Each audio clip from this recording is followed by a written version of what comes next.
Parents, they have no any contact with the politics. அரசியல் அவங்களுக்கு எந்த கான்டாக்டும் கிடையாது. என்னுடைய அம்மா வந்து பள்ளிக்கூடம் படித்தான், 8வது வரலும் படிச்சுட்டான், போதும், எழுத படிக்க தெரிஞ்சது, இனிமேல் எங்கேயும் அவனை அனுப்பாத அப்படின்னு சொல்லக்கூடிய அளவில் தான் எங்கள் அம்மாவுடைய லெவல் ஆஃப் அண்டர்ஸ்டாண்டிங். 8வது வரலும் படிச்சுட்டா, எழுத படிக்க தெரிஞ்சுட்டா, அவனை எங்கேயும் வேறு ஊருக்கு அனுப்பாதீங்க, தனியாக அனுப்பாதீங்க, ஹாஸ்டல் அனுப்பாதீங்க, அவ்வளோதான். அப்பா 8வது வரலும் படித்தவர். அவர் கொஞ்சம் படித்தானா, கொஞ்சம் படித்தானா ஏதாவது வேலை வாய்ப்புக்கு பயன்படும் அப்படின்னு நினைச்சார், அவ்வளவுதான். இப்போ என்னுடைய பேரண்ட்ஸுக்கு வந்து அந்த மாதிரி எந்த ஒரு ஆம்பிஷனும் கிடையாது. இப்போ நான் சென்னைக்கு வரும்போது எனக்கு எந்த ஆம்பிஷனும் கிடையாது. இப்போ நான் எப்படி வந்து ஒரு ஆர்கனைசேஷனுடைய லீடராக வர முடிஞ்சுது அப்படின்னு நான் எனக்குள்ள ஒரு செல்ஃப் அனாலிசிஸ் பண்ணி பார்க்குறேன். இப்போ எனக்கு வந்து வழிகாட்டிகள் கிடையாது, ஆசான் கிடையாது, எனக்கு யாரும் ரெக்கமெண்ட் பண்ணலை. எனக்கு வந்து அதே மாதிரி ஒரு பெரிய எல்லோரையும் கவரக்கூடிய ஸ்கில் இருந்ததா அப்படின்னா அப்படியும் கிடையாது. I am highly average student. நான் ரொம்ப reserve type in my college days. I didn't have any close relationship with my colleagues, students. ரொம்ப ரிசர்வ் டைப். கும்பலில் போய் ஆட மாட்டேன், பாட மாட்டேன், பேச மாட்டேன், ஃப்ரீயாக பேச மாட்டேன், நான் பாட்டு ரொம்ப ரிசர்வ்டாக இருப்பேன். பட் எப்படி ஒரு அமைப்பினுடைய தலைவராக என்னால் வர முடிந்தது? தலைமை பண்பு குறித்து நீங்கள் மாணவர்களிடையே பேச வேண்டும் என்று கேட்டுக்கொண்டார். இந்த துறை தலைவர்களை உருவாக்குகிற துறை.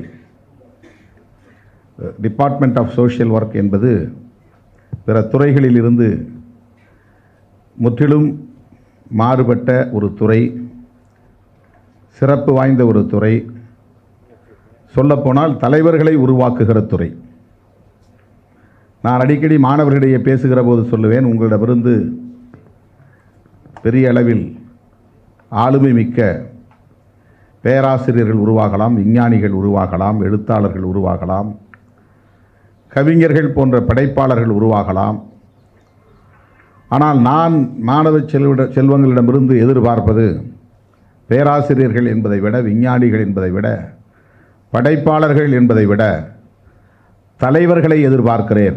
மாணவ செல்வனிடமிருந்து தலைவர்கள் வர வேண்டும், தலைவர்கள் உருவாக வேண்டும்.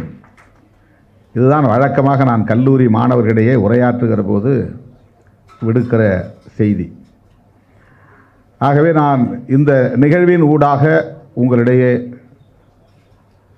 விடுக்கிற வேண்டுகோள் அல்லது செய்தி அல்லது விருப்பம், உங்களிலிருந்து நல்ல பேராளுமை மிக்க தலைவர்கள் உருவாக வேண்டும். தலைவர்கள் எப்படி உருவாவார்கள் என்ற கேள்வி இயல்பான ஒன்று. யார் வேண்டுமானாலும் ஒரு அமைப்பை உருவாக்கலாம், தலைவர் என்று தன்னைத்தானே பிரகடனம் செய்து கொள்ளலாம். யார் வேண்டுமானாலும் ஒரு கட்சியை உருவாக்கலாம், இந்த கட்சியின் நிறுவனர் தலைவர் நான் தான் என்று பிரகடனப்படுத்திக் கொள்ளலாம். ஆனால் உண்மையில் அப்படி தங்களை தாங்களே பிரகடனப்படுத்திக் கொள்ளுகிற அனைவரும் தலைவர்களா என்ற கேள்வி எழுகிற போது நமக்கு அதற்கான வரையறையை தேட வேண்டிய தேவை எழுகிறது. தலைவர்கள் எப்படி உருவாகிறார்கள்? தலைவர்களை உருவாக்க முடியுமா? தலைவர்கள் பிறரால் உருவாக்கப்படக்கூடியவர்கள் அல்ல, அல்லது நாமே விரும்பி உருவாகவும் முடியாது. இயல்பில் தலைமை பண்புக்கு அடிப்படை தேவை லவ் அண்ட் அஃபெக்ஷன். சமூகத்தை, மக்களை நேசிக்கக்கூடிய அந்த நேச உணர்வு என்பது அடிப்படையான தேவை. பொதுவாக ஹியூமன் நேச்சர், மனித இயல்பு என்பது தான், தன் குடும்பம் என்கிற அளவில் அன்பையும் பாசத்தையும் சுருக்கிக் கொள்கிறோம். மனைவி மீது பாசம், பிள்ளைகள் மீது பாசம், பெற்றோர் மீது பாசம் என்கிற அளவில் நாம் ஒரு வளையத்தை உருவாக்கிக் கொள்கிறோம். நம்முடைய நேசம் அல்லது அன்பு என்பது ஒரு குடும்ப எல்லைக்குள் சுருங்கி விடுகிற ஒன்றாக இருக்கிறது. இந்த சமூக கட்டமைப்பு அவ்வாறாக இருக்கிறது. ஆகவே லவ் அண்ட் அஃபெக்ஷன் என்பது அந்த வளையத்தை தாண்டிய ஒன்றாக விரிவடைகிற போது தலைவன் உருவாகத் தொடங்குகிறான். குடும்ப எல்லையை தாண்டி சிலர் சாதி என்கிற அடிப்படையிலே ஒரு வளையத்தை உருவாக்கி கொள்வார்கள்,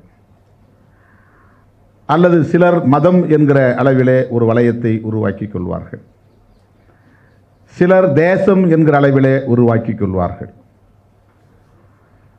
அப்படி தங்களுடைய அன்பை விரிவுபடுத்துவதற்கான எல்லையை அவரவர் பார்வையிலிருந்து, புரிதலிலிருந்து, தேவையிலிருந்து உருவாக்கி கொள்ளுகிற சூழலை நாம் பார்க்கிறோம். ஆனால் எல்லாவற்றுக்கும் அடிப்படையான தேவை என்பது லவ் அண்ட் அஃபெக்ஷன்.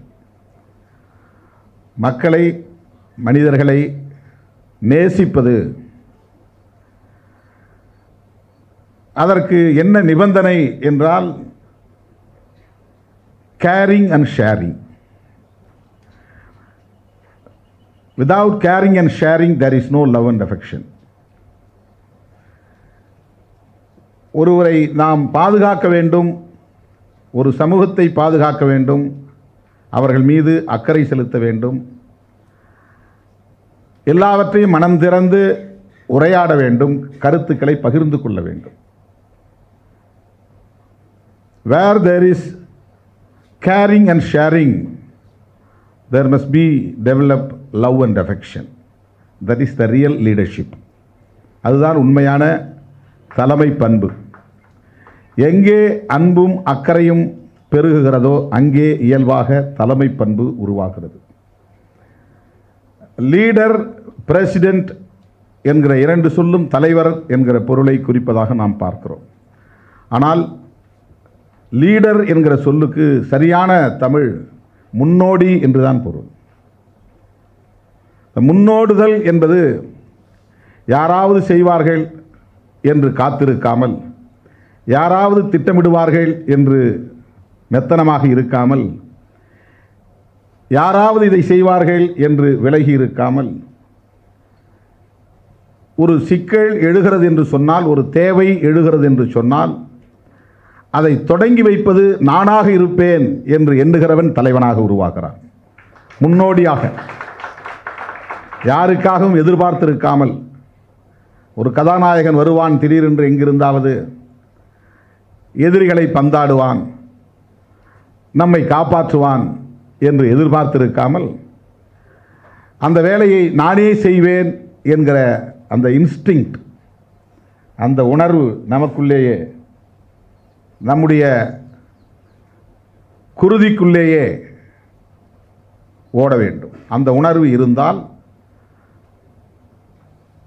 லீடர்ஷிப் என்பது அங்கே தொடங்குகிறது. அந்த இடம்தான் லீடர்ஷிப்புக்கான தொடக்க புள்ளி. ஆகவே தலைமை பண்பு என்பது தன்னைத்தானே தலைவர் என்று அறிவித்துக் கொள்வதிலிருந்து உருவாவதல்ல, ஒரு இயக்கத்தை உருவாக்குவதால் உருவாவதல்ல, ஒரு கட்சியை தொடங்குவதால் உருவாவதல்ல. சொல்லப்போனால் எல்லோருக்குமானது. Leadership for all, everyone. நாம் ஒருத்தரை லீட் பண்ணி தான் ஆகணும். ஒரு குடும்பத்தை லீட் பண்ணணும், அல்லது ஒரு கேங்கை லீட் பண்ணணும், ஒரு டீமை லீட் பண்ணணும். Not only for political parties. இரண்டு பேர் சேருகிற இடத்தில் ஒருவன் முடிவெடுக்கக்கூடியவனாகவும் இன்னொருவன் அதை பின்பற்றக்கூடியவனாகவும் மாறுகிறான். ரெண்டு மனிதர்கள் ஒன்றா சேர இடத்துல ஒரு லீடர்ஷிப் உருவாகிறது, அங்கே ஒரு பாலிடிக்ஸ் உருவாகிறது, அங்கே ஒரு கேரிங் உருவாகிறது, ஒரு ஷேரிங் உருவாகிறது. கேங் ஃபார்மேஷன் ஆகிற இடத்தில், ஒரு குழு உருவாகிற இடத்தில் லீடர்ஷிப் உருவாகிறது. அதில் யார் லீட் செய்கிறார்களோ அவர்கள் தான் லீடர். அந்த பண்பு தான் லீடர்ஷிப் என்பது.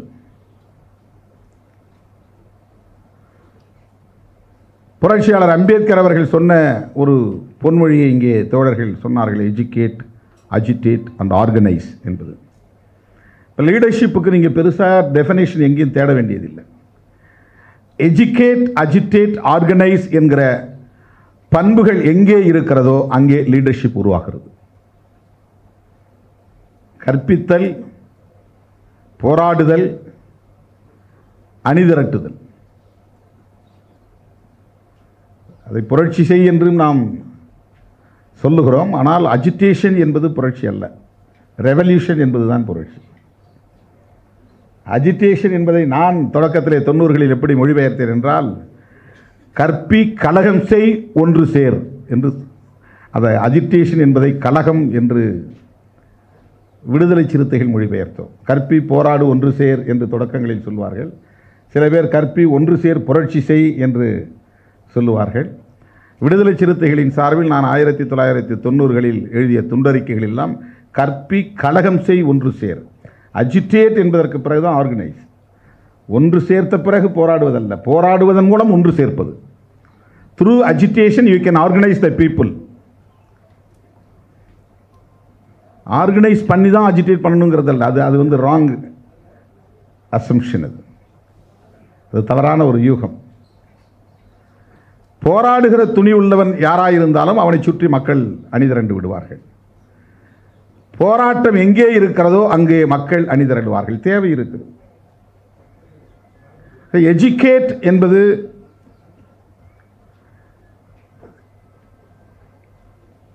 மக்களுக்கு சொல்லுவது, எடுத்து சொல்லுவது, கற்பிப்பது என்று பொருள். யாரால கற்பிக்க முடியும், யாரால எடுத்து சொல்ல முடியும்? விவரங்களை அறிந்தவர்களால், புரிந்தவர்களால் பிறருக்கு எடுத்து சொல்ல முடியும்.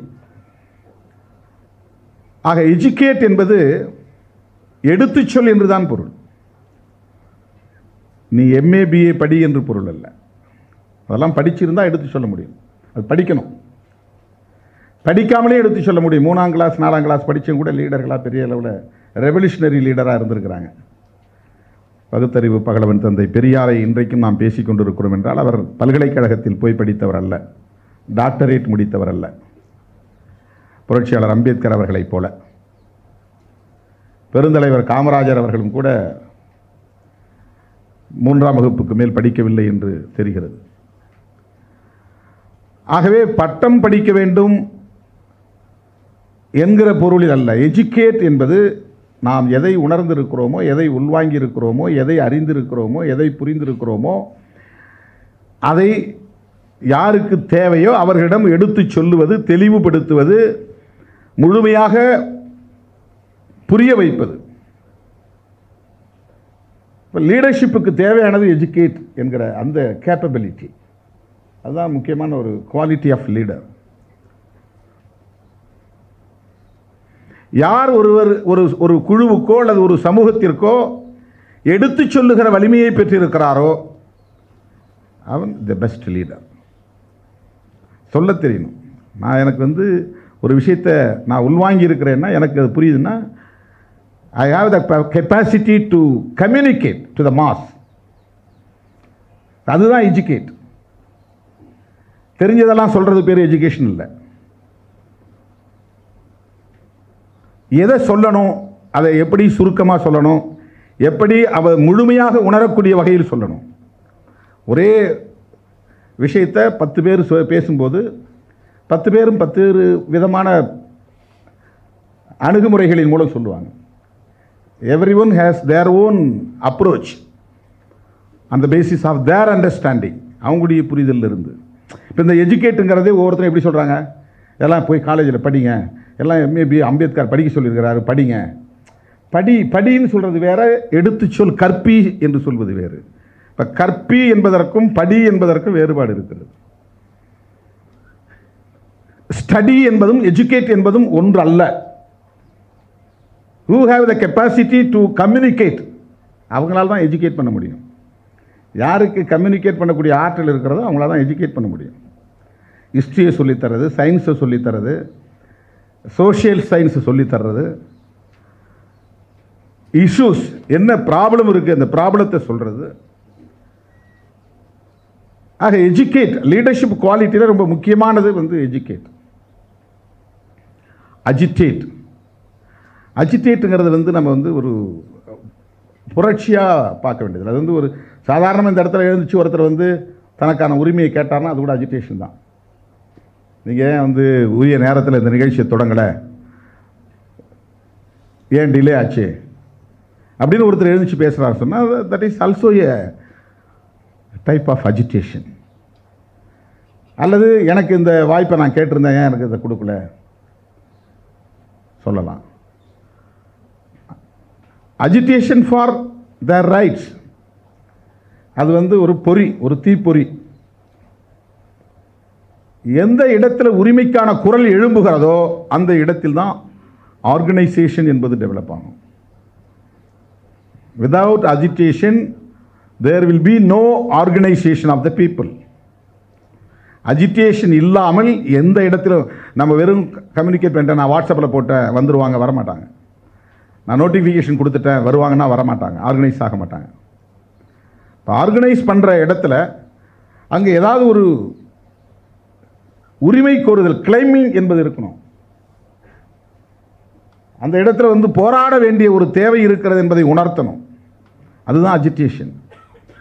இப்போ அஜிடேஷன் மூலம் தான் மக்களை அணிதிரட்ட முடியும். அப்போ தான் வந்து மக்களை வந்து அமைப்பாக்க முடியும். இப்போது 7 கோடி பேர் மக்கள் இருக்கிறாங்கன்னா 7 கோடி பேர் மக்கள் ஒரு போராட்டத்துக்கு வரமாட்டாங்க. 10 பேர் எழுந்து ஒரு குரலை எழுப்பும்போது 10,000 பேர் வருவாங்க. அதுவே 10 லட்சம் பேராக மாறலாம். விவசாயிகள் போராட்டம் நடத்தினாங்க, தொடக்கத்தில் 10 லட்சம் பேர் திரண்டாங்களான்னா கிடையாது. போராட்டம் நடத்தியவர்கள் ஒரு குழு, ஒரு அமைப்பை சார்ந்தவர்கள். அவங்க வீதிக்கு வந்தாங்க.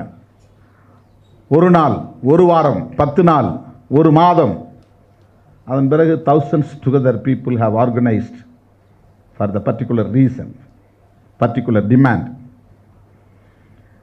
அது கண்டினியூ ஆச்சு. இப்போ through agitation only you can organize the people for the purpose to drop the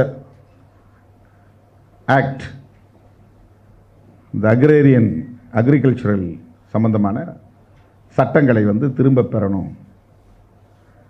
அந்த ஒரு கோரிக்கையை வைப்பதற்காக ஒரு 10 பேரோ அல்லது 1000 பேரோ ஒரு இடத்திலே கூடி அவங்க அஜிடேஷனை தொடங்கியதால் தான் ஆர்கனைஸ் ஆக முடியும். இப்போ இதில் ஒரு சீக்வென்ஸ் இருக்கணும். Educate, agitate, organise. இப்போ கிராமத்தில் பழமொழி சொல்லுவாங்க, கலகம் பிறந்தா நியாயம் பிறக்கும். ஏன்பாங்க? கலகம் பிறந்தா நியாயம் பிறக்கும். நியாயம்ங்கிறது வடமொழி சொல். தமிழில் வந்து நீதின்னு அர்த்தம். வடமொழி சொல்லு நம்ம வந்து தமிழில் வந்து நியாயம்னு பயன்படுத்துகிறோம். நியாயத்துக்கு வந்து ஆங்கிலத்தில் ஜஸ்டிஸ் தான், தமிழில் நீதி. அப்போ உனக்கு நீதி கிடைக்க வேண்டும், உனக்கான உரிமை கிடைக்க வேண்டும் என்கிற போது ரொம்ப சாதாரணமாக மக்கள் பழமொழி சொல், கலகம் பிறந்தால் நியாயம் பிறக்கும். அஜிடேட் பண்ணணும். இப்போ புரட்சியாளர் அம்பேத்கர் அவர்களின் பொன்மொழிகளில் இருந்தே லீடர்ஷிப்புக்கான ஒரு டெஃபினேஷனை நாம் புரிந்து கொள்ள முடிகிறது. Educate, agitate, organise. இப்போ என்னை வந்து ஒரு இயக்கத்தினுடைய தலைவராக பார்க்குறாங்க, அல்லது ஒரு லீடராக பார்க்குறாங்க. எனக்கு அந்த மாதிரி எதுவும் ஒரு பெரிய விஷன் கிடையாது. அதாவது நான் ஒரு இயக்கத்தை உருவாக்கணும், நான் தலைவராகணும், நான் எலெக்ஷனில் நிற்கணும், நான் எம்பி ஆகணும் அப்படின்னு there was no any agenda for me to enter politics. எனக்குள்ளே என்ன இருந்தது நான் திரும்பி பார்க்குறேன். எனக்குள்ளே என்ன இருந்தது, நான் எப்படி ஒரு லீடராக ஆனேன். என்னுடைய parents they have no any contact with politics. அரசியல் அவங்களுக்கு எந்த கான்டாக்டும் கிடையாது. என்னுடைய அம்மா வந்து பள்ளிக்கூடம் படித்தான், 8வது வரலும் படிச்சுட்டான், போதும், எழுத படிக்க தெரிஞ்சது, இனிமேல் எங்கேயும் அவனை அனுப்பாத அப்படின்னு சொல்லக்கூடிய அளவில் தான் எங்கள் அம்மாவுடைய லெவல் ஆஃப் அண்டர்ஸ்டாண்டிங். 8வது வரலும் படிச்சுட்டா, எழுத படிக்க தெரிஞ்சுட்டா, அவனை எங்கேயும் வேறு ஊருக்கு அனுப்பாதீங்க, தனியாக அனுப்பாதீங்க, ஹாஸ்டல் கெஸ்ட்டில் அனுப்பாதீங்க, அவ்வளோதான். அப்பா 8வது வரலும் படித்தவர். அவர் கொஞ்சம் படித்தானா, இன்னும் கொஞ்சம் படித்தானா ஏதாவது வேலை வாய்ப்புக்கு பயன்படும் அப்படின்னு நினைச்சார், அவ்வளோதான். இப்போ என்னுடைய பேரண்ட்ஸுக்கு வந்து அந்த மாதிரி எந்த ஒரு ஆம்பிஷனும் கிடையாது. இப்போ நான் சென்னைக்கு வரும்போது எனக்கு எந்த ஆம்பிஷனும் கிடையாது. இப்போ நான் எப்படி வந்து ஒரு ஆர்கனைசேஷனுடைய லீடராக வர முடிஞ்சுது அப்படின்னு நான் எனக்குள்ள ஒரு செல்ஃப் அனாலிசிஸ் பண்ணி பார்க்குறேன். இப்போ எனக்கு வந்து வழிகாட்டிகள் கிடையாது, ஆசான் கிடையாது, எனக்கு யாரும் ரெக்கமெண்ட் பண்ணலை. எனக்கு வந்து அதே மாதிரி ஒரு பெரிய எல்லோரையும் கவரக்கூடிய ஸ்கில் இருந்ததா அப்படின்னா அப்படியும் கிடையாது. I am highly average student. நான் ரொம்ப reserve type in my college days. I didn't have any close relationship with my colleagues, students. ரொம்ப ரிசர்வ் டைப். கும்பலில் போய் ஆட மாட்டேன், பாட மாட்டேன், பேச மாட்டேன், ஃப்ரீயாக பேச மாட்டேன். நான் பாட்டு ரொம்ப ரிசர்வ்டாக இருப்பேன். பட் எப்படி ஒரு அமைப்பினுடைய தலைவராக என்னால் வர முடிந்தது? What leadership quality is there in my blood? எனக்குள்ளே நான் திரும்ப திரும்ப யோசிப்பார். அப்படி ஒன்றும் இல்லை. There is an instinct in my blood that I have to fight for our people who suffered in Sri Lanka. அதுதான் எனக்கு வந்து ஈழத்தில் பாதிக்கப்படக்கூடிய தமிழர்கள் இங்கே அடைக்கலம் தேடி வந்தப்போ எனக்குள்ள ஒரு இன்ஸ்டிங்க்ட் இருந்தது. என்ன இன்ஸ்டிங்க்ட் நான் பார்க்குறேன், என்ன மாதிரியான உணர்வு எனக்குள்ளே இருந்துச்சு, என்ன முனைப்பு இருந்தது? ஒன்றுமே கிடையாது. அவங்க பாதிக்கப்படுறாங்க, என் மனசு அது தாங்கலை. அங்கே பிளட் ஷீட் நடக்குது, அது என்னால் தாங்கிக்க முடியல. So voluntarily I have participated in all demonstration which organized by students community in these days, later 80s. 80களின் பிற்பகுதியில் மாணவர்கள் அங்கங்கே போராட்டம் நடத்துகிறாங்க. Voluntarily I have participated with no invitation from any organizations. யாரும் என்னை கூப்பிடல. I involve in this. நான் பாட்டுக்கு போனேன். எங்கே போராட்டம் நடக்குது அங்கே போய் நிற்பேன். என்னை யாரும் பேசுன்னு சொல்லலை, நானாக பேச ஆரம்பித்தேன். இப்போ எனக்குள்ள அந்த உந்துதல் இருப்பதை என்னால் உணர முடிந்தது.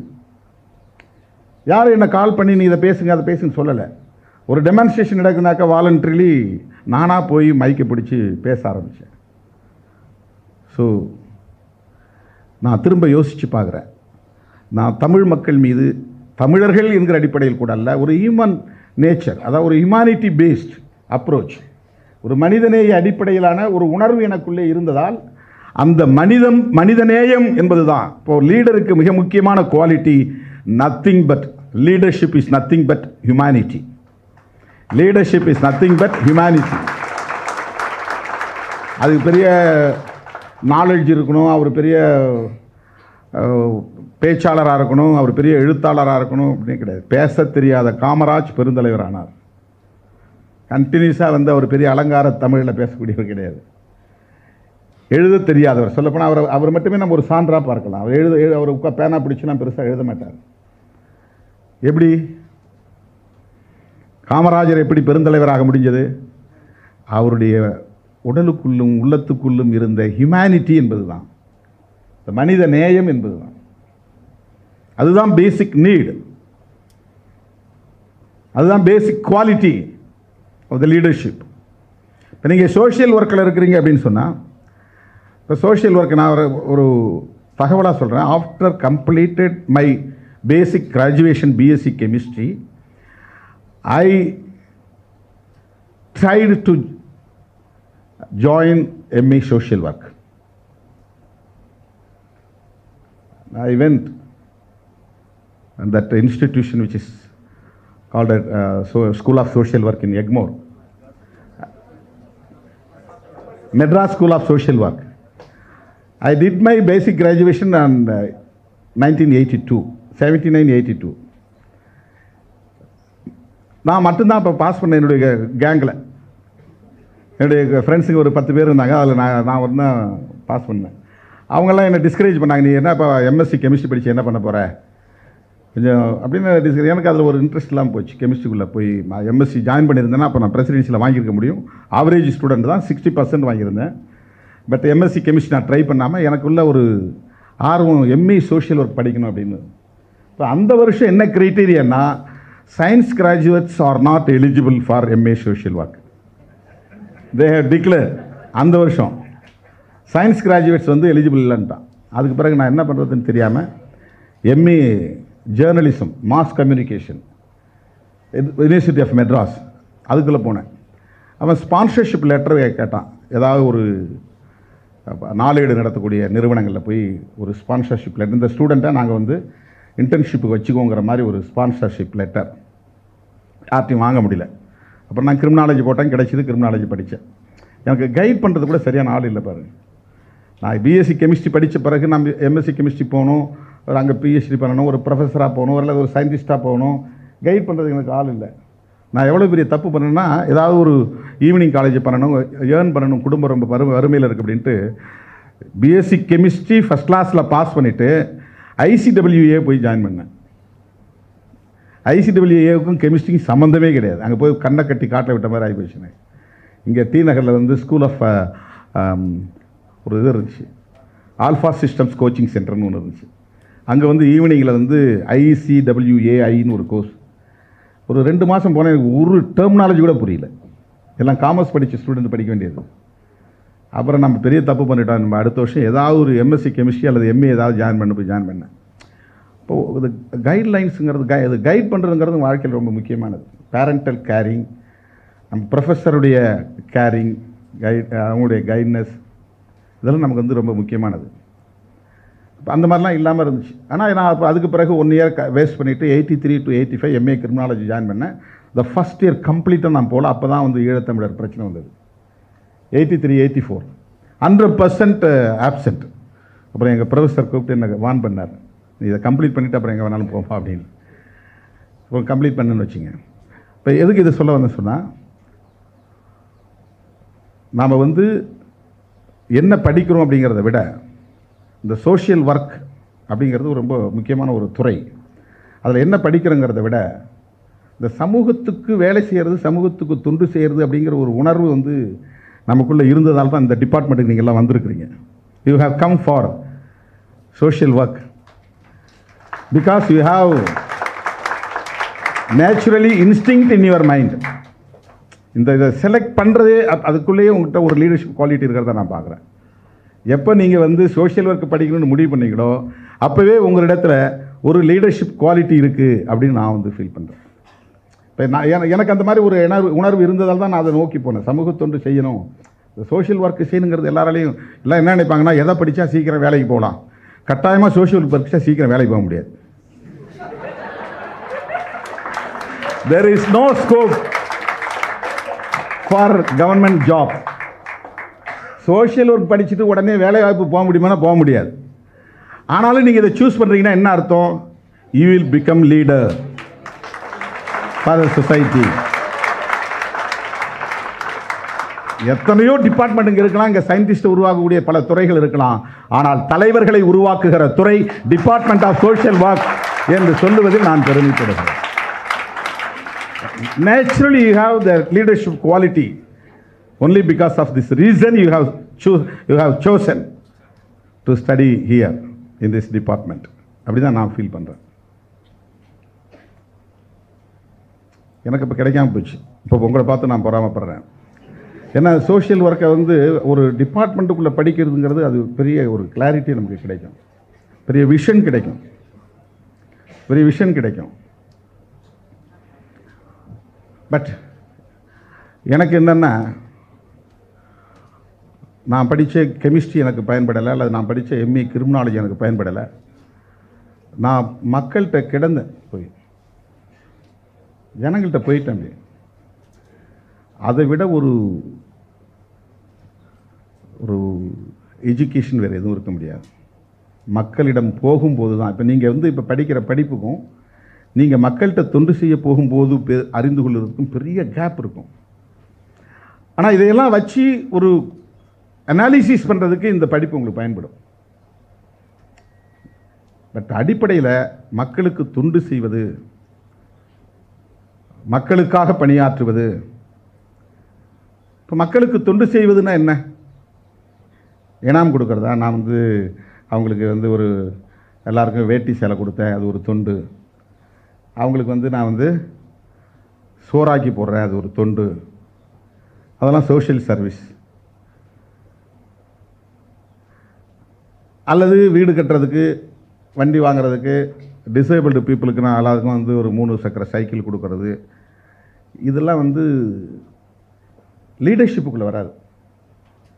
இது வந்து ஒரு என்ஜிஓ ஸ்டைல் ஆஃப் ஒர்க்கிங். உங்களால் வந்து சர்வீஸ் பண்ண முடியும். என்ன தோணுன்னா 10 ரூபா செலவு பண்ணி ஒருத்தருக்கு உதவி செய்தோங்கிறதில் ஒரு செல்ஃப் சாட்டிஸ்ஃபேக்ஷன் கிடைக்கும். பட் அதல்ல சோஷியல் ஒர்க்குங்கிறது. மக்களிடையே விழிப்புணர்வை ஏற்படுத்துவது. You make awareness among the people. about your society, politics, culture, everything.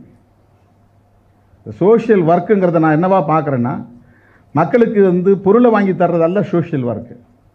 மக்களிடையே விழிப்புணர்வை ஏற்படுத்துவது, சமூக விழிப்புணர்வை ஏற்படுத்துவது, அரசியல் விழிப்புணர்வை ஏற்படுத்துவது, கலாச்சாரம் தொடர்பான விழிப்புணர்வை ஏற்படுத்துவது, ஒவ்வொருவரையும் தகுதிப்படுத்துவது. ஒவ்வொருத்தரையும் யாரையும் டிபெண்ட் பண்ணியிருக்கக்கூடாது. ஒவ்வொருவரும் இண்டிபெண்ட்டாக இயங்கக்கூடிய அளவுக்கு, வாழக்கூடிய அளவுக்கு, அவங்களுடைய லைஃப்பை அவங்களே லீட் பண்ணக்கூடிய அளவுக்கு அவர்களை தகுதிப்படுத்துவது, அதற்கான விழிப்புணர்வை ஏற்படுத்துவது என்பதுதான் உண்மையான சோஷியல் ஒர்க். சமூக தொண்டு என்பது, சோஷியல் ஒர்க் என்பது, இன்க்ளூடிங் பாலிட்டிக்ஸ், கல்ச்சர், எவ்ரிதிங். சொசைட்டிக்குள்ளே இருக்கிற எல்லாமே சமூகம் தான். பாலிட்டிக்ஸ் என்பதும் சமூகத்துக்குள்ளே வந்துடும், கலாச்சாரம் என்பதும் சமூகத்துக்குள்ளே வந்துடும், கல்வி வேலைவாய்ப்பு என்பதும் சமூகத்துக்குள்ளே வந்துடும். சமூகத்தை வந்து நாம் வந்து இங்கே வந்து சாதியாக பார்க்குறோம். இந்தியாவை தவிர மற்ற இடங்களில் அதை வந்து ஒரு கம்யூனிட்டியாக பார்க்குறாங்க. எது கம்யூனிட்டி என்று அழைக்கப்படுகிறதுனா, ஒரு சிமிலாரிட்டி அண்ட் ஐடென்டிட்டிக்கல் கல்ச்சர் எங்கே இருக்கோ அதுதான் கம்யூனிட்டி. ஒரு கம்யூன் அப்படின்னா நாங்கள்லாம் ஒரு தமிழர்கள் அப்படிங்கிற உணர்வோட, தமிழர் அப்படின்னு உணர தொடங்கும் போது அது ஒரு கம்யூன் லைஃபாக மாறுகிறது. இந்தியன் என்கிற அடிப்படையில் எல்லோரும் ஒரு ஒரு சிமிலர் வாக்ஸ் ஆஃப் லைஃப், நமக்கு இடையில் ஒரே மாதிரியான ஒரு ஐடென்டிட்டி என்பது ரொம்ப முக்கியமானது. இப்போ சில இடங்களில் வந்து அடையாள அரசியல் கூடாதும்பாங்க. எல்லா இடங்கள்லையும் அடையாளம் என்பது இருக்கிறது. அடையாள அரசியல் அப்படிங்கிறது வந்து வெறும் அடையாளத்தை மட்டும் பிடித்து தொங்கக்கூடாது என்பதற்கான விமர்சனமே தவிர, பட் அடையாளம் இல்லாமல் எல்லா பொருளுக்கும் பெயர் இருக்குது, நாமன் கிளேச்சர் இருக்குது. அது ஒரு அடையாளம் தானே. நாமன் கிளேச்சர் இல்லைன்னா நீங்கள் எதையுமே படிக்க முடியாதே. கெமிஸ்ட்ரி படிக்கிறனாலும் உங்களுக்கு பேர் தெரிஞ்சாகணும்.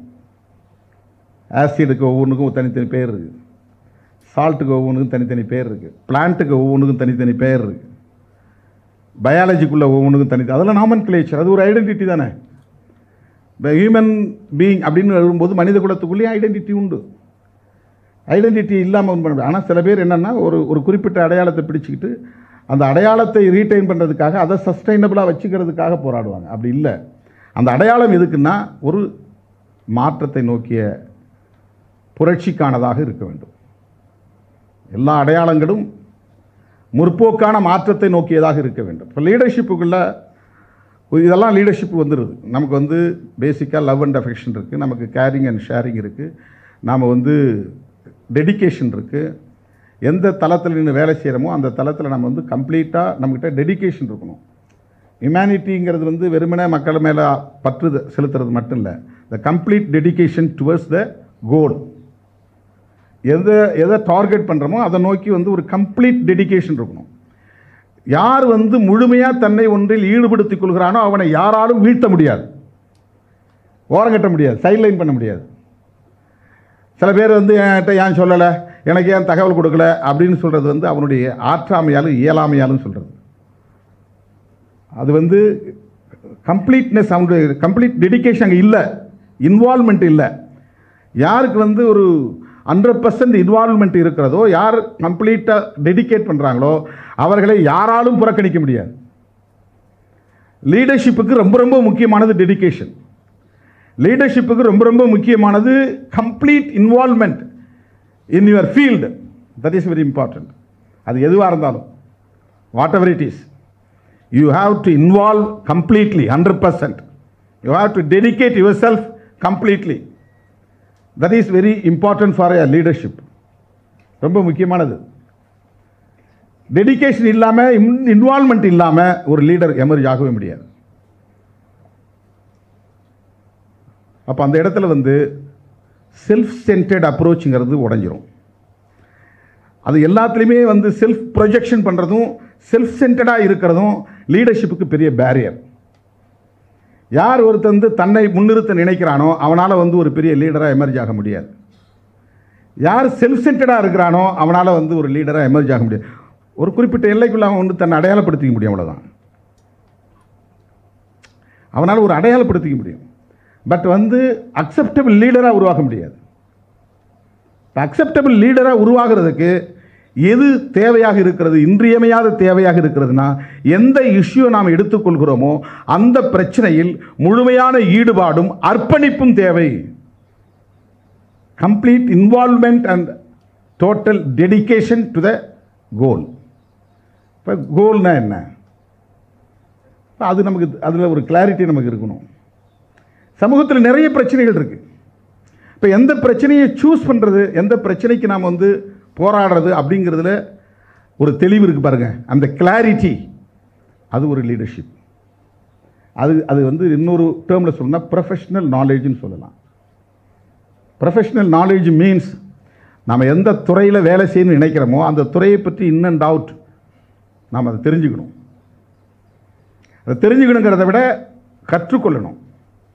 தெரிஞ்சுக்கிற விஷயம் மறந்து போயிடும், கற்றுக்கொள்கிற விஷயம் மறக்காது. ரெண்டுக்கும் பெரிய டிஃப்ரென்ஸ் இருக்குது. நிறைய வந்து விஷயங்களை நம்ம தெரிஞ்சுக்குவோம், அப்புறம் திருப்பி கேட்டால் ஞாபகத்துக்கு வராது. ஏன்னா மியர் நோன், தட்ஸ் ஆல். அதை நீங்கள் இன் அண்ட் அவுட் அதை அனலைஸ் பண்ணி உள்வாங்கலை. அது இம்பைப்டு ஒன்றா இருக்கணும், உள்வாங்கப்பட்ட ஒன்றா இருக்கணும். அது ஒரு டிஃபெக்டோன்னு சொல்கிறாங்களா, அந்த மாதிரியே ஒன்றாக மாறணும். அப்படி மாறுறது தான் கற்றுக்கொள்ளுதல். கற்றுக்கொள்ளுதல் அப்படிங்கிறது வந்து உங்களிடமிருந்து பிரிக்க முடியாததாக மாறும். அறிந்து கொள்ளுதலும் தெரிந்து கொள்ளுதலும் எப்போ வேணாலும் மறந்து போயிடும், மெமரியில் நிற்காது. அப்போது மக்களுக்கு தொண்டு செய்ய விரும்புகிறோம்னா மக்கள் யார், ஹூ ஆர் தே? நீ எந்த ஃபீல்டுக்குள்ளே வேலை செய்கிற, இப்போ டிசேபிள்டுக்கு வேலை செய்கிறேன்னு சொன்னால் டிசேபிள்டை ஃபோக்கஸ் பண்ணுறது தான் மக்கள். டிஃப்ரெண்ட்லி ஏபிள்டு பீப்புள், அந்த டிஃப்ரெண்ட்லி ஏபிள் பீப்புளுடைய பிரச்சனைகளை நாம் பார்க்கணும். அதை பற்றி இன் அண்ட் அவுட் நாம் முழுமையாக தெரிஞ்சுக்கணும். அவங்களுடைய இஷ்யூ வந்து முழுமையாக உள்வாங்கி கொண்டு அதுக்கு நம்ம சொல்யூஷனை தேடணும். இப்போ ப்ராப்ளம் என்னன்னு தெரிஞ்சால் தானே சொல்யூஷனுக்கு நோக்கி நம்ம ப்ரொசீட் பண்ண முடியும். Without knowing problems, we can't reach the solution. If you want to reach the solution, you have to know the problem.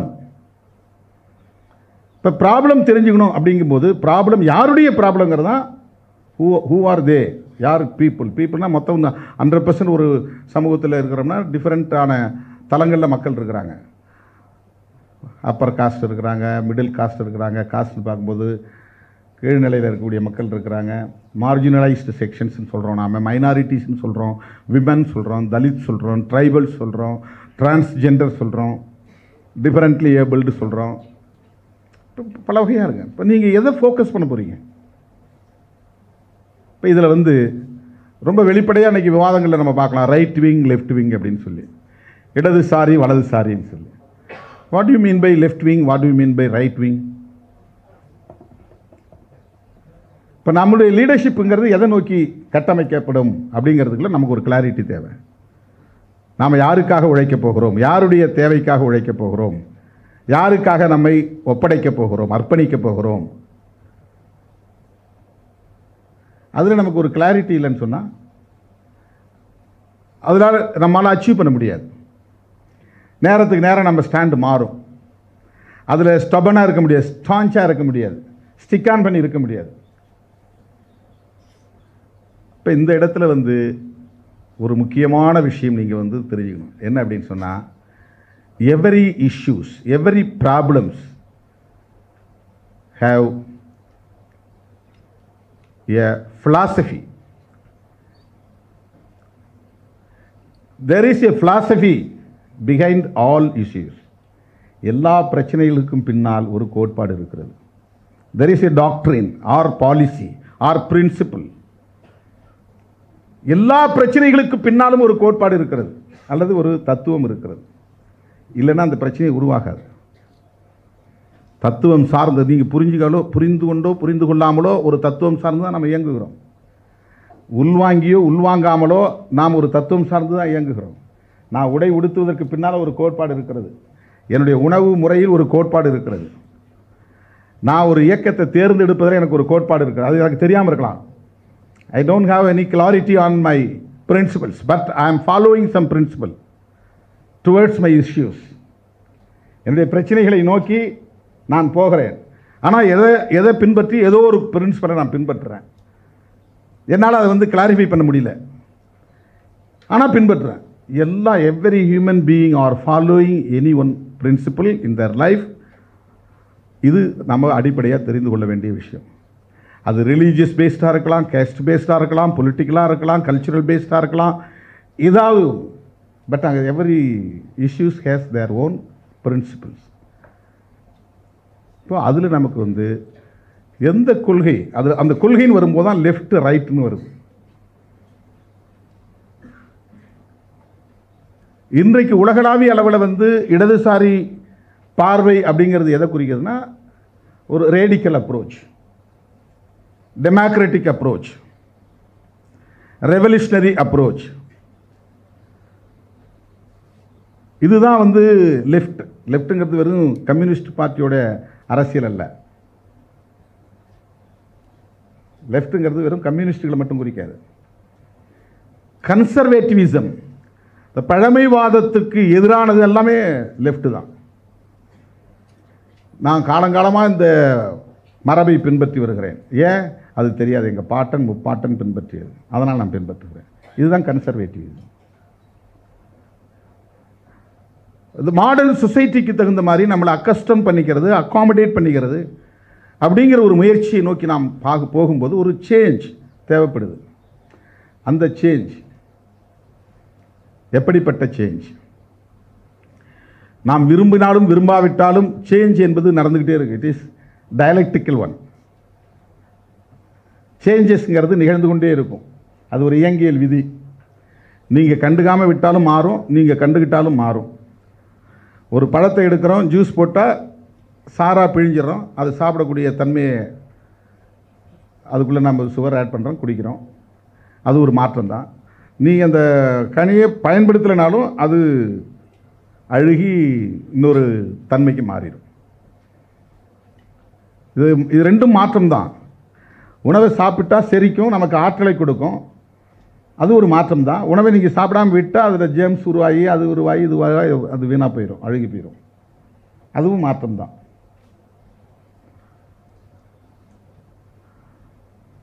இப்போ மாற்றம் என்பது இயங்கியல் விதி. இப்போ விதி இருக்கா, அதெல்லாம் விதிடான்னா இதான் விதி, டயலெக்டிக்ஸ் தான் விதி. அது ரிலீஜியஸாக எல்லாம் நம்ம பேசி பேசி பழகிட்டோம். அப்போ கேட்கும்போது அப்படிலாம் விதிலாம் ஒன்றும் இல்லை அப்படின்றோம். விதிங்கிறது இருக்குது, இதுதான் விதி. டயலெக்டிக்ஸ் அப்படிங்கிறது தான் விதி, இயங்கியல் விதி தான் விதி. ஒரு பொருளை தூக்கி போட்டால் பூமிக்கு வருங்கிறது இயங்கியல் விதி. 100 டிகிரி கொதிக்க வச்சு அது ஆவியாக மாறுங்கிறது இயங்கியல் விதி. உண்ணுகிற உணவு கார்போஹைட்ரேட் சாப்பிட்டா அது வந்து குளுக்கோஸாக மாறுங்கிறது இயங்கியல் விதி. இதெல்லாம் நீங்கள் வந்து சேஞ்ச் பண்ண முடியாது. பால் குடித்தா அது லாக்டோஸாக மாறி நமக்கு எனர்ஜியை தருங்கிறது ஒரு இயங்கியல் விதி. பழத்தை சாப்பிட்டா அது ஃப்ரக்டோஸாக மாறி நமக்கு எனர்ஜியை தருங்கிறது ஒரு இயங்கியல் விதி. அது குளுக்கோஸாக இருந்தாலும் லாக்டோஸாக இருந்தாலும் ஃப்ரக்டோஸாக இருந்தாலும் அது ஒரு ஹீட், ஒரு ஒரு தெர்மல் பாயிண்ட்டுக்கு போய் தான் அது எனர்ஜியாக மாறுது. ஹீட்டு தான் energy. Heat is nothing but energy. இப்போ இதெல்லாம் இயங்கியல் விதி. இதை மனுஷனால் மாற்ற முடியுமா? மாற்ற முடியாது. இதை பயன்படுத்திக்க முடியும். இதை பயன்படுத்த இதே மாதிரி சோஷியல் சேஞ்சு நடக்கும். ஒரு சமூகத்தை நீங்கள் அப்படியே விட்டுட்டாக்க அது தானாக மாறும்னா தானாக மாறாது. அதை நீங்கள் முற்போக்காக நகர்த்தணும், முற்போக்கான மாற்றத்தை நோக்கி நகர்த்தணும். இல்லைன்னா அது பிற்போக்காகவும் மாறும். 2000 வருஷத்துக்கு பின்னால் இருந்த சமூகம் மறுபடியும் வேணும்னு நினைக்கிற ஒரு அரசியலும் இருக்குது. இல்லை 21ஆம் நூற்றாண்டை நோக்கி தான் இந்த சமூகம் போகணும் அப்படின்னு பேசக்கூடிய ஒரு அரசியலும் இருக்குது. 21ஆம் நூற்றாண்டை நோக்கி 22ஆம் நூற்றாண்டை நோக்கி நாம் முன்னேறி போக வேண்டும். இன்றைக்கி வளர்ந்திருக்கிற சயின்ஸ் அண்ட் டெக்னாலஜியை பயன்படுத்தி நம்முடைய டெவலப்மெண்ட், எல்லோருக்கும் எல்லாம், எல்லோருக்கும் கல்வி, எல்லோருக்கும் வேலைவாய்ப்பு, எல்லோருக்கும் உணவு, எல்லோருக்கும் சுகாதாரம், எல்லாவற்றையும் விட எல்லோரும் சமமானவர்கள் என்கிற சமத்துவம், எல்லோரும் சமமானவர்கள், சமமாக நடத்தப்பட வேண்டும் என்கிற அந்த ஈக்குவாலிட்டி. இப்போ நான் வந்து எதை சூஸ் பண்ணியிருக்கிறேன்னா, என்னுடைய டார்கெட்டுங்கிறது ஈக்குவாலிட்டி. இப்போ ஈக்குவாலிட்டியை நான் சூஸ் பண்ண பிறகு எனக்கான லீடர்ஸ், எனக்கான ஆசான்கள் அப்படின்னு நான் யாரை தேர்வு பண்ண வேண்டிய தேவை வருதுன்னா, பெரியாரை, அம்பேத்கரை, காரல் மார்க்ஸை நான் தேர்வு செய்ய வேண்டி வருகிறேன். According to your principles you are going to choose your leaders. வழிகாட்டி யார்? இப்போ நான் இல்லை பெண்கள்லாம் படிக்கக்கூடாது, பெண்கள்லாம் படித்தாங்கனாக்க குடும்ப அமைப்புங்கிறது சிதைஞ்சு போயிடும். பெண்களை யாராலையும் பிறகு வந்து கண்ட்ரோல் பண்ண முடியாமல் போயிடும். இப்போ குடும்பம் சிதைஞ்சு போயிடும். குடும்பங்கிற அமைப்பை காப்பாற்றணும்னா பெண்கள் படிக்காமல் இருக்கணும். அதனால் வந்து எல்லாருக்கும் வேலை வாய்ப்பு இது கல்வி கொடுக்கக்கூடாது. பெண்கள் யாரை வேணாலும் அப்பா அம்மா சொல்கிறவங்கள கல்யாணம் பண்ணிக்கணும், குழந்தை பெற்று கொடுக்கணும், அவங்கள பராமரிக்கணும், வீட்டில் ஹவுஸ் ஒய்ஃபாக இருக்கணும் அப்படிங்கிற கான்செப்டை நான் உள்வாங்கணும்னா நான் வந்து இதெல்லாம் எதிர்ப்பேன். பெரியாரை நான் எதிர்ப்பேன், அம்பேத்கரை நான் எதிர்ப்பேன், ஈக்குவாலிட்டி வேண்டாம்னு சொல்லுவேன். என்னுடைய ஸ்டைல் ஆஃப் அதில் நான் கன்வின்ஸ் ஆகிடுவேன். அதில் கன்வின்ஸ் ஆகி அதை நான் நியாயப்படுத்துவேன், அதை ஜஸ்டிஃபை பண்ணுவேன். அதை ஜஸ்டிஃபிகேஷனுக்கான கூறுகள் என்ன, ஃபேக்டர்ஸ் என்னன்னு தேடுவேன் நான். இப்போ என்னுடைய லீடர் மாறிடுறாங்க, என்னுடைய பாதை மாறிடுது, என்னுடைய பிரின்சிபல் என்னை வேறு மாதிரி வழி நடத்தும். இப்போ அரசியலுக்குள்ளே வந்து உலகம் முழுக்க there are two ways, that is left politics and right politics. left principle, right principle. the ruling class ஓட எல்லாத்துக்கும் சேர்ந்து இயங்குவது. ரூலிங் கிளாஸ்னா வெறும் ரூலர் அப்படின்னு அர்த்தம் இல்லை, அல்லது ரூலிங் பார்ட்டின்னு அர்த்தம் இல்லை. ரூலிங் கிளாஸ் என்பது ஒரு சோஷியல் பேக்ரவுண்டோடு இணைஞ்சது. Not only the political party which is ruling the country, அது அல்ல. ரூலிங் கிளாஸ்ங்கிறது அந்த பார்ட்டியை எது வந்து இயக்குது. ஒரு ஒரு ஒரு பொலிட்டிக்கல் பார்ட்டி வந்து தானாக இயங்காது, அதுக்கு ஒரு சோஷியல் பேக்ரவுண்ட் இருக்குது, அதுக்கு ஒரு பிரின்சிபல் இருக்குது. இப்போ அது எல்லாம் சேர்ந்தது தான் ரூலிங் கிளாஸ். கம்யூனிஸ்ட் கட்சி ஆட்சியில் இருக்குன்னா அது கூட ரூலிங் பார்ட்டி தான். ஆனால் அது பாட்டாளி வர்க்கத்தை பிரதிநிதித்துவப்படுத்தும் போது அது அந்த கிளாஸ் தான் ரூலிங் கிளாஸ். ஆக்சுவலாக அவங்க தான் ரூலிங் கிளாஸ். இப்போ உலகம் முழுக்க சமூகம் எப்படி இருக்குன்னா, அதிகாரத்தோடு தொடர்புடைய சமூகம், அதிகாரத்திலிருந்து வெகு தூரம் விலகி இருக்கிற சமூகம், தொடர்பில்லாத சமூகம். நீங்கள் பேர் என்ன பேர், சாதியால் ஒடுக்கப்படுறான், மதத்தால் ஒடுக்கப்படுறான், பாலினத்தால் ஒடுக்கப்படுகிறான், இனத்தால் ஒடுக்கப்படுகிறான், மொழியால் ஒடுக்கப்படுகிறான், வெவ்வேறு வகையான சப்ரஷன் அண்ட் அப்ரெஷன் இருக்கலாம், எக்ஸ்ப்ளாய்டேஷன் இருக்கலாம். ஆனால் ரெண்டே ரெண்டு தான். ஒன்று பொலிட்டிக்கல் பவர் பேஸ்ட் கம்யூனிட்டி, இன்னொன்று பியாண்ட் தி பொலிட்டிக்கல் பவர். இப்போ நீங்கள் இந்த சமூகத்தை வந்து ஹைரார்கியலாக பார்க்காம ஹரிசாண்டலாக பார்க்கணும், வெர்டிக்கலாக பார்க்காம ஹரிசாண்டலாக பார்க்கணும். அது ஒரு விஷன். சமூகத்தை எப்படி பார்க்கணும் அப்படிங்கிறதுல கூட ஒரு விஷன் தேவைப்படுகிறது. நீங்கள் வந்து மேலடுக்கு கீழடுக்கு அப்படின்னு வெர்டிக்கலாக பார்க்காம ஹரிசாண்டலாக பார்க்கணும் அப்படிங்கிற விஷன் ரொம்ப முக்கியமானது. சமூகத்தை, பொருளாதாரத்தை, அனைத்தையுமே வந்து ஹரிசாண்டலாக பார்க்கும்போது தான் பவர். ஒரு வட்டத்தை நம்ம போடுறோம், அந்த வட்டத்தில் அது centre of the circle is the power centre. ஒரு புள்ளி மையமாக வச்சு தான் நீங்கள் வட்டம் போட முடியும். அந்த சென்ட்ரிக்கல் பாயிண்ட் இருக்குது பாருங்கள், அதுதான் வந்து பவர், அதுதான் பார்லிமெண்ட். அதோட நெருக்கமாக இருக்கக்கூடியவங்களாம் ரூலிங் கிளாஸ். அதிலிருந்து தள்ளி வெகு தூரம் அந்த end and edge of the circle, the margin of the circle, அங்கே இருக்கிறவங்க தான் marginalised sections. Those who have no contact with political arena, political power, அவங்க marginalized sections. அவங்க யாராக இருக்காங்க இந்தியாவை பொறுத்தவரையிலும்? Dalits, tribals, minorities, transgender, differently abled people, இவங்கெல்லாம் வந்து அதிகாரத்தோட தொடர்பு இல்லாமல் இருக்காங்க. இவங்களுக்கு அதிகாரத்துக்கு என்ன தொடர்பு இருக்குன்னா, ஒரு எலக்டோரல் ப்ராசஸுக்குள்ளே ஓட்டிங் பவர் மட்டும்தான் அவங்களுக்கு கொடுத்துருக்குறாங்க. அவங்க அதிகாரத்துக்கு போக முடியாது, அதிகாரத்தை நுகர முடியாது, அதிகாரத்தை பயன்படுத்தி எதுவும் அவங்களால செய்ய முடியாது. அப்போது we have to choose our people. நாம் யாருக்காக உழைக்கிறோங்கிற அந்த மக்களை தேர்வு செய்கிறதில் கூட நம்முடைய டார்கெட் ஈக்குவாலிட்டி. நான் அந்த ஈக்குவாலிட்டி அடையணும்னா அதுக்கான மாஸ், அதுக்கான பீப்புள் யாருன்னா மார்ஜினலைஸ்டு செக்ஷன்ஸ். இந்த இடத்துல பீப்புள்னு வர இடத்துல மார்ஜினலைஸ்டு செக்ஷன் தான். அதுதான் இங்கே வந்து ரெசிலியன்ட் கம்யூனிட்டிஸ் அப்படின்னு நம்முடைய social work department of social work சொல்லுது. ரெசிலியன்ட் கம்யூனிட்டிஸ் யாருன்னா powerless people, with no power, with no contact power centre. நான் ஓட்டு போடுவேன், அவ்வளோதான். எனக்கு வேறு எதுவுமே தெரியாது, எந்த சிஸ்டமே எனக்கு தெரியாது. என்னால் யாரையும் காண்டாக்ட் பண்ண முடியாது. ஒரு விஓ என்னால் காண்டாக்ட் பண்ண முடியாது. ஒரு தாசில்தாரை என்னால் அப்ரோச் பண்ண முடியாது.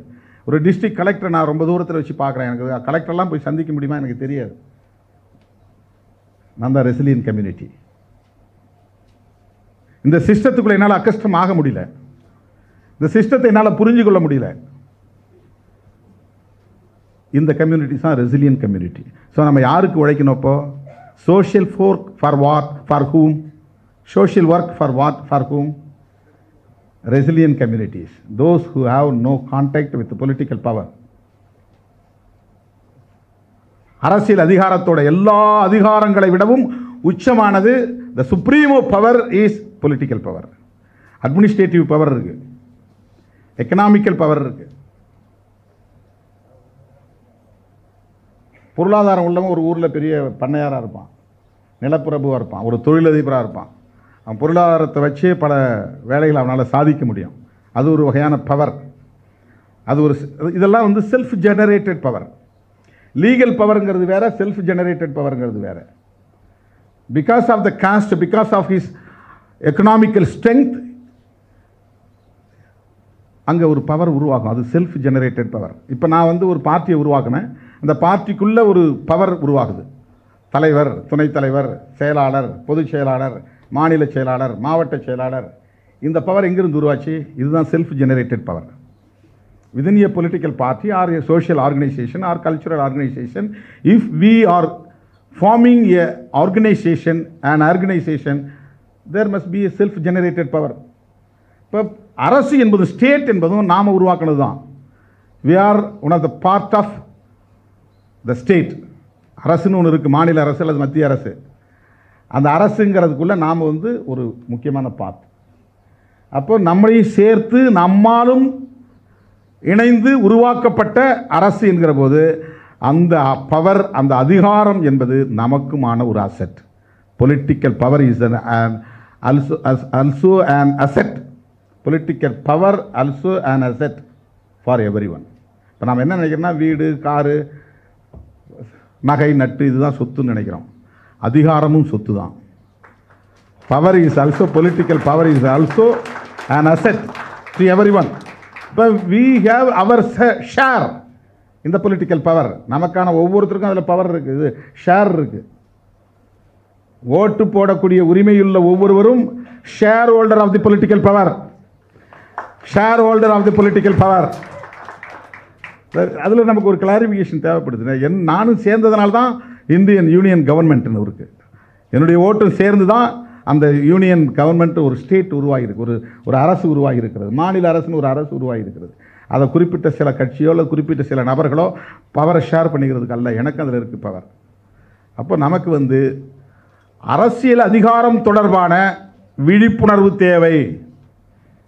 we must create awareness about political power to each and every citizens of the India. அதுதான் உண்மையான சோஷியல் ஒர்க். சோஷியல் ஒர்க்குங்கிறது போயிட்டு 10 பேருக்கு சோறாக்கி கொடுத்துட்டு வர்றதல்ல, துணிமணி கொடுத்துட்டு வர்றதல்ல, துணிமணி கொடுத்துட்டு வர்றது கிடையாது.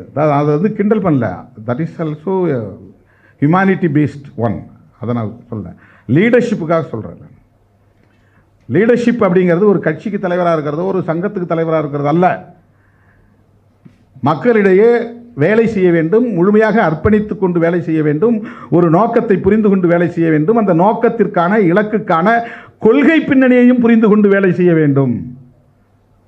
இப்போ you must know the target and you must know the policy and principles of the target. இந்த ரெண்டுக்கும் இடையில் ஒரு பெரிய கேப் இருக்குது. இதை ரெண்டையும் இணைச்சி பார்க்குற இடத்துல தான் லீடர்ஷிப் உருவாகிறது. அங்கே தான் சோஷியல் ஒர்க் உருவாகிறது. உங்களுக்கு டார்கெட் இல்லாமல் நீங்கள் வேலை செய்ய முடியாது. அந்த டார்கெட் அடைவதற்கான பிரின்சிபிள் என்னங்கிறத தெரிஞ்சிக்காமல் நீங்கள் வந்து சஸ்டெயின் ஆக முடியாது. அதுக்குள்ளே நீங்கள் சஸ்டெயின் ஆக முடியாது. நீங்கள் எங்கே வேணாலும் டக்குன்னு உங்களை மட்டுமே நீங்கள் செல்ஃப் சென்ட்ரிக்காக இருந்தால், இங்கே போனால் செய்யலாமா, அங்கே போனால் செய்யலாமா, எந்த கட்சிக்கு போனால் எம்எல்ஏ ஆகலாம், எந்த கட்சிக்கு போனால் எம்பி ஆகலாம், எந்த கட்சிக்கு போனால் சீக்கிரம் வந்து ரொம்ப பாப்புலர் ஆகலாம், நமக்கு எங்கே வந்து ஒரு மீடியா இம்பார்ட்டன்ஸ் கிடைக்கும் அப்படிங்கிறது வந்து ஒரு செல்ஃப் சென்ட்ரிக் அப்ரோச். அது அதுக்குள்ளே உங்களுக்கு வந்து டார்கெட்டும் உங்களுக்கு தெரியல, டார்கெட்டுக்கு பின்னால் இருக்கிற அந்த பாலிசி அல்லது பிரின்சிபல்ஸ் அல்லது ஃபிலாசபி என்னங்கிறதும் தெரிஞ்சில்லை. இது ரெண்டையும் இணைச்சி பார்க்குற இடத்துல தான் லீடர்ஷிப் என்பது ஒரு சஸ்டைனபிள் குவாலிட்டியாக நமக்குள்ளே இருக்கும். ஆகவே தலைமை பண்பு என்பது மக்களை நேசிப்பதில் அடங்கி இருக்கிறது. அந்த மக்களை யார் மக்கள் என்று தேர்வு செய்வதில் அடங்கி இருக்கிறது. அந்த மக்களுக்கான தேவை என்ன என்பதை புரிந்து கொண்டு இலக்கை தீர்மானிப்பதில் அடங்கி இருக்கிறது. அந்த இலக்கு எதன் பின்னணியில் இயங்க வேண்டும் என்கிற கொள்கை பின்னணியை புரிந்து கொள்வதிலும் அந்த கொள்கையை மக்களிடத்தில் கொண்டு போய் சேர்ப்பதிலும் அடங்கி இருக்கிறது. ஆக லீடர்ஷிப் என்பது இவ்வளவு விரிந்த பரந்த ஒன்று. சோஷியல் ஒர்க் டிபார்ட்மெண்ட்டில் வேலை செய்யக்கூடிய படிக்கக்கூடிய மாணவர்கள்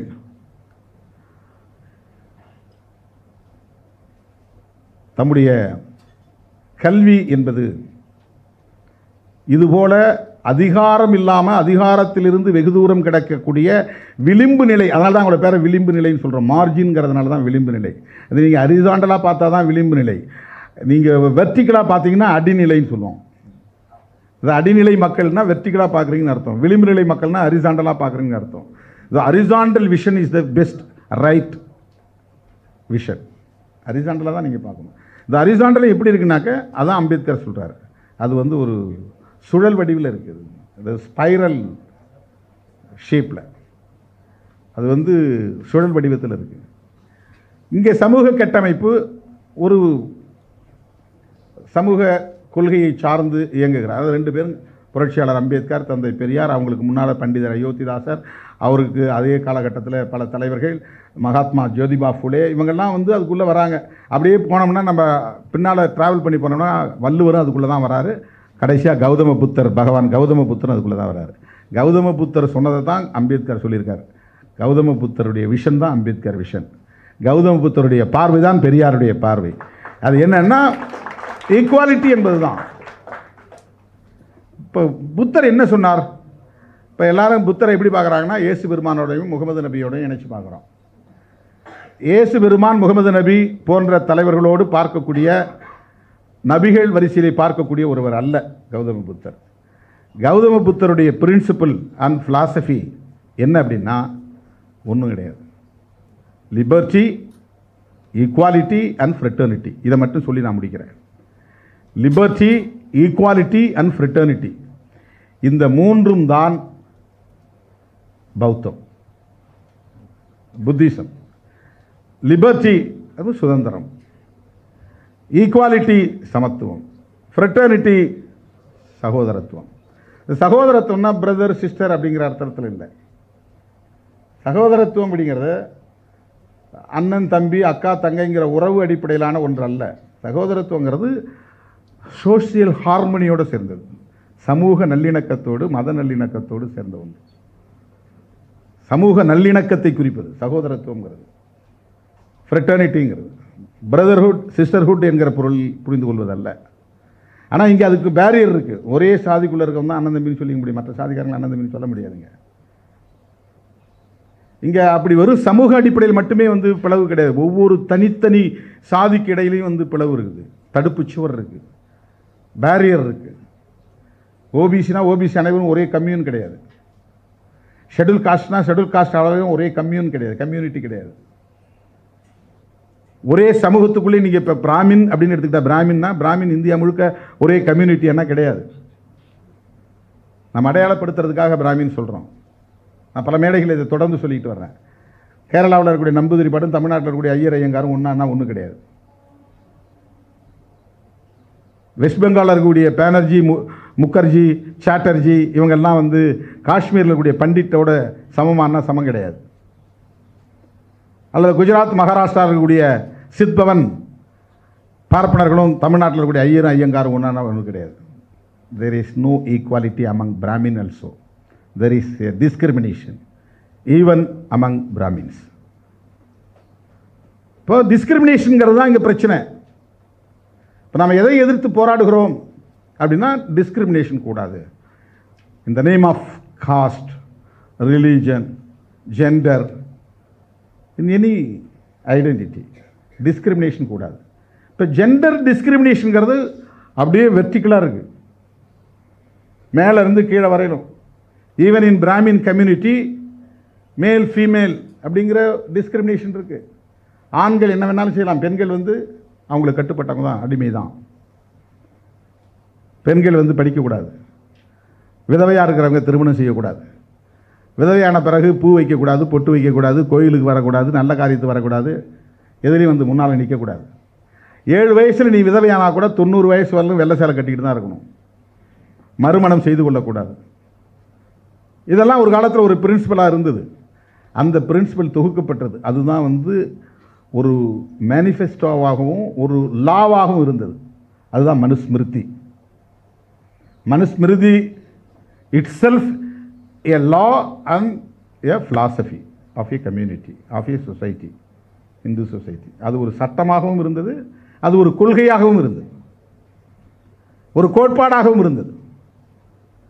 மனுஸ்மிருதி என்பது ஒரு சமூகத்தை வழிநடத்தக்கூடிய கோட்பாட்டு அறிக்கையாகவும் இருந்தது, அது சட்டமாகவும் இருந்தது. எல்லா பனிஷ்மெண்ட்டும் அதில் அனௌன்ஸ் பண்ணியிருந்தாங்க.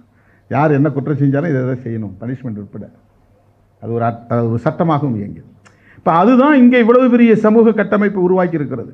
அதுக்கு ஆல்டர்னேட் என்பது தான் constitution of India which made by doctor B.R. Ambedkar. புரட்சியாளர் அம்பேத்கர் அவர்கள் he wanted to rebuild the nation as a democratic nation which has no discrimination and victimization. We are against to the discrimination and victimization. நாம் எதுக்காக இங்கே போராடுறோம்? என்னுடைய இலக்கில் நான் தெளிவாக இருக்கிறேன். நான் எதுக்காக போராடுறேன்னா, டிஸ்கிரிமினேஷன் கூடாது, விக்டிமைசேஷன் கூடாது. டிஸ்கிரிமினேஷனும் விக்டிமைசேஷனும் சமூகத்தில் எந்த மட்டத்திலும் இருக்கக்கூடாது. அதை எதிர்த்து போராட வேண்டும். அதுக்கு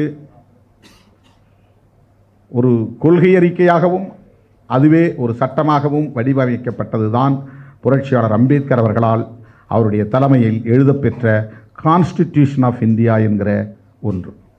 அந்த சொல்லுக்கு நேரடியான பொருள் என்ன சொல்லுங்கள்? Constitution of India. இப்போ மற்றதுக்கெல்லாம் லான்னு இருக்குது, கோடுன்னு இருக்குது, ஆக்ட்ன்னு இருக்குது. இந்தியன் பீனல் கோடு அது சட்டம், கிரிமினல் ப்ரொசீஜர் கோடு அது சட்டம், லேபர் ஆக்ட் அது சட்டம், ஃபேமிலி லா அது சட்டம். அதுக்கெல்லாம் லா, ஆக்ட், கோடு. இதுக்கு அது மாதிரி இருக்கா? Constitution of India. That means இல்லை, இந்தியாவை கட்டமைத்தல் தான் பொருள். பில்டிங் த நேஷன் தான் பொருள். பில்டிங் இந்தியான்னு தான் அர்த்தம். அதனுடைய டைரக்டான பொருள் அதுதான். கான்ஸ்டிடியூஷன் என்பது கட்டமைத்தல். எதை கட்டமைக்க போகிறோம்? இந்தியாவை கட்டமைக்க போகிறோம். அப்போ இந்தியா ஏற்கனவே இருந்ததா இல்லையா? இருக்குது. அது என்ன இந்தியா? அது ஓல்டஸ்ட் இந்தியா. ஓல்டஸ்ட் இந்தியா என்ன? Conservative India. கன்சர்வேட்டிவ் இந்தியா என்ன? சனாதன இந்தியா. சனாதன இந்தியா என்ன? சமத்துவம் இல்லாத India, inequality among the people. அதுதான் சனாதனம். இப்போ அதை எல்லாத்தையும் அடித்து நொறுக்கிவிட்டு நாம் ஒரு மாடர்ன் இந்தியா, புதிய இந்தியாவை கட்டமைக்க போகிறோம். We the people of India have solemnly resolved to constitute நாங்கள் புதிதாக கட்டமைப்பதற்கு இந்திய மக்களாகிய நாங்கள் ஒரு முடிவை எடுத்திருக்கிறோம். எதை கான்ஸ்டிடியூட் பண்ண போகிறோம்? இங்கே இருக்கக்கூடிய மக்களுக்கு நீதியை வழங்க, சுதந்திரத்தை தர, சமத்துவத்தை ஏற்படுத்த, சகோதரத்துவத்தை கட்டமைக்க. இதுதான் 4 principles of the constitution: justice, liberty, equality and fraternity. இப்போ இதுதான் ரெவல்யூஷன். இதை நீங்கள் கட்டமைக்கிறதுங்கிறது சாதாரணமான விஷயம் கிடையாது. பழைய இந்தியாவை சிதறடித்து விட்டுத்தான் புதிய இந்தியாவை கட்டமைக்க முடியும். அதுக்கு கண்டறியப்பட்ட வயா media, that is a tool to reach our goal. That is nothing but social justice. Social ஜஸ்டிஸ்ங்கிறது தான். சோஷியல் ஜஸ்டிஸ்ங்கிறது ஒரு கோட்பாடு. அது ஒரு via media to reach the equality. என்ன சோஷியல் ஜஸ்டிஸ் மூலமாக என்ன செய்ய போகிறோம்? Empower the people who have no power, called marginalised sections. யாரெல்லாம் விளிம்பு நிலை மக்களோ அந்த விளிம்பு நிலை மக்களை எம்பவர் செய்வதுதான் empowerment of Dalits, empowerment of tribals, empowerment of women, empowerment of minorities, empowerment of transgender, empowerment of differently abled people. Empowerment, அதிகாரமயப்படுத்துதல், அதிகார வலிமைப்படுத்துதல், அதிகார வலிமைப்படுத்துதல், இதுதான் சோஷியல் ஒர்க். சோஷியல் ஒர்க் என்பது இந்த ஆங்கிளில் நம்ம புரிந்து கொண்டு, இந்த பரிமாணத்தில் புரிந்து கொண்டு, this is a dimension to know about the social service. We have to create socio-political, cultural awareness among the people who have no power, who is so-called marginalized sections.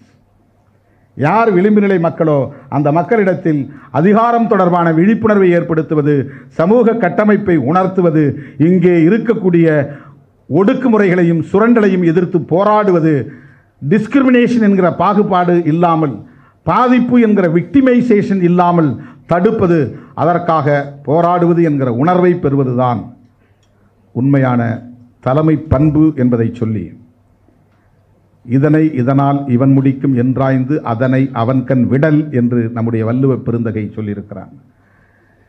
இதெல்லாம் எனக்கு தெரியும். ஆனால் இதுக்கு ஒரு டீம் ஒர்க்கால் தான் முடியும். சிங்கிள் பர்சன், ஒரு இண்டிவிஜுவலில் சினிமாவில் வரக்கூடிய கதாநாயகன் பண்ணுற மாதிரி எல்லாத்தையும் பண்ண முடியாது. அதுதான் ப்ராக்டிக்கல். இதை எப்படி செய்ய முடியும்னா மக்களால் தான் செய்ய முடியும்.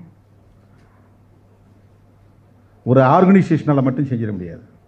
ஒரு ஆர்கனைசேஷன் அல்லது ஒரு இண்டிவிஜுவல் பீயிங் எ லீடர் ஒரு இக்னைட் தான் பண்ண முடியும். ஒரு நெருப்பை பற்ற தான் வைக்க முடியும். அது ஒரு ஊழி தீயாக மாறணும். அதுக்கு ஒரு ஆர்கனைசேஷன் தேவை. ஆர்கனைசேஷனுங்கிறது சிமிலர் டார்கெட் கொண்டதாக இருக்கணும்.